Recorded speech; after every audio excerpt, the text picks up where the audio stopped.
నందిని మాట్లాడిన మాటలకు రామలక్ష్మి గురించి సీతాకాంత్ చాలా హర్ట్ అవుతాడు. మైండ్ అంతా డిస్టర్బ్ అయిపోతుంది. ప్రశాంతంగా అసలు ఎట్టైనా వెళ్దాము అని నడుచుకుంటూ వెళ్తూ ఉంటే రామలక్ష్మి ఊరుకుంటుందా? మిమ్మల్ని ఎలా వదులుతాను అనుకుంటున్నారు అని రామలక్ష్మి కూడా వెనకల పడుతుందనమాట. అయితే నువ్వు నా వెనకలు ఎందుకు వస్తున్నావు అంటూ సీతాకాంత్ అడిగితే, అదేంటండి మీరు ప్రశాంతత కోసం నడుస్తున్నారు, నేను ప్రశాంతత కోసం నడుస్తున్నానని అయితే చెప్తూ ఇక రామలక్ష్మి కూడా సీతాకాంత్ వెనకలనే నడుస్తూ ఉంటుంది. అయితే పట్టించుకోకుండా వెళ్ళిపోతాడా? ఈలోపు రామలక్ష్మి ఏం చేస్తుందంటే నిజంగా చాలా అల్లరమ్మ ఈ అమ్మాయి. దారిలో ఇద్దరు వెళ్తూ ఉంటే వాళ్ళతో కొంచెం నవ్వుతూ అట్లా ఉంటుందన్నమాట. వాళ్ళు ఏమనుకుంటారు, ఇదేంటి గ్రీన్ సిగ్నల్ ఇస్తుంది, కొంచెం మనకు ఫేవర్గా ఉన్నట్టుంది అని రామలక్ష్మి వెనకాల పడతారు. ఇక వాళ్ళు కొంటి చేష్టలు చేస్తారనమాట. అంటే విజిల్ వేయడాలు అట్లా చేస్తారు. అప్పుడు సీతాకాంత్ కోపం వచ్చి వాళ్ళు 4 వాయించి అక్కడి నుంచి పంపించేస్తారు.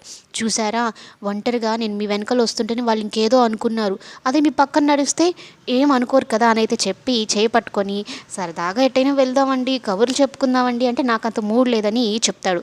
పోనీ ఇంటికైనా వెళ్దామండి అంటే సరే ఇంటికి వెళ్దామని ఒక ఆటో మాట్లాడి ముందు రామలక్ష్మిని ఎక్కించి ఆ డ్రైవర్తో ఎక్కడ ఆపమన్నా కూడా ఆపకుండా ఇంట్లో దించేసేయనని చెప్తారు. ఇక రామలక్ష్మి ఎంత మొత్తుకున్నా కూడా వినిపించుకోడు అనమాట. దిగడానికి కూడా ఛాన్స్ ఇవ్వడు. ఇక రామలక్ష్మి అయితే ఇంటికి పంపించేస్తాడు. ఇంటికి వస్తారు కదా, ఆ తర్వాత చెప్తాను మీ పని.